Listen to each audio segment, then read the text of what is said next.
What date does it say today on your Switch? Huh? What the fuck are y'all only a week in, but you already have Isabel since day 3? Huh?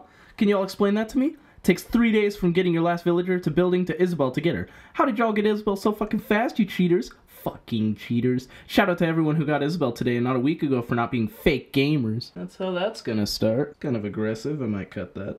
Heyo everyone, me should be barking here.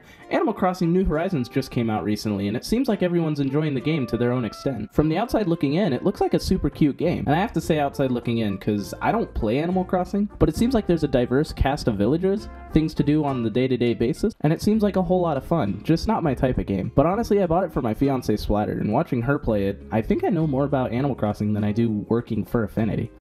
Now, you've already read the title, but today's topic for the video is time skipping. For those of you who don't know, time skipping is when you go into your device's time settings and switch the time forward so that certain events happen ahead of time. Normally you have to wait on a day-to-day basis for Animal Crossing to update what's happening on the islands, but with time skipping you can have it happen almost immediately, or honestly whenever you want. Now, there's a lot of strong opinions on this, and today we're going to be going over some pros and cons of time skipping. What the hell are they doing outside? Is that a dresser? That explains all the noise. First up is the pros. With time skipping, you can get things done much quicker and experience the game at your own pace. You don't have to wait until the next day for things you want to happen today, and you don't have to stop playing because there's nothing left for you to do on that day. You might be super excited for a certain villager to move in, or a bridge to get done, and you just feel like time skipping is the easiest way to get that done, instead of waiting until the very next day. Which leads on to the next point. Waiting for certain things can just be a drag. From the outside looking in, it seems like kind of BS that you have to wait an entire day for a bridge to be done, even after you get done paying all your bells.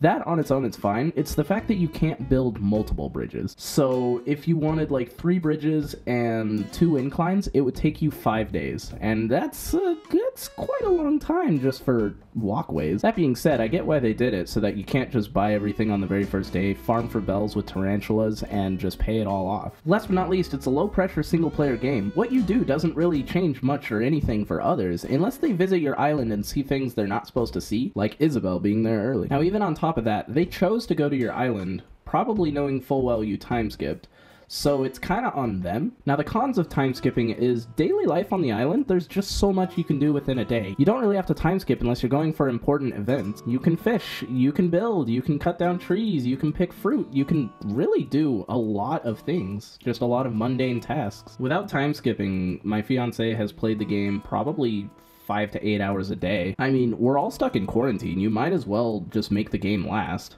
If you're gonna blast through the game, you could run out of content a lot quicker than others. Granted, you can replay the game, but for some people, replaying a game, even if things are different, just isn't a feasible thing that they like to do. If you're gonna be stuck inside, you might as well make the game last as long as you can, because we're gonna be here for a while. Last but not least, honestly, it takes away from one of the main gameplay mechanics, the time. It was put in there for a reason, just to be a relaxing game where things happen day to day. It's day-to-day life on an island. If you're blasting through the game via time skipping, you're taking away one of the core mechanics that has been in Animal Crossing since the start. Now, what's my opinion on this? I think it's kind of obvious, but personally, I wouldn't time skip. I would just try my best to enjoy the game to the fullest extent with the time that's given, and it just seems like a game you pick up for a little bit, play a little bit, and then set back down until the next day when something happens. That being said, honestly, it's your copy of the game. You bought it. Play it how you want. Don't let others discourage you from playing the game in your style. It's your game. They can play it how they want, and you can play it how you want. Since it's not fully online, what you do doesn't directly affect their island, so they can just worry about themselves for the most part. But I hope this has opened eyes on both sides of the discussion. There's been a lot of hostility with this topic, so I'm hoping that this can shed some light on why people think certain things. Hey, thanks for watching. Like and subscribe if you enjoyed, and I'll see you in the next video.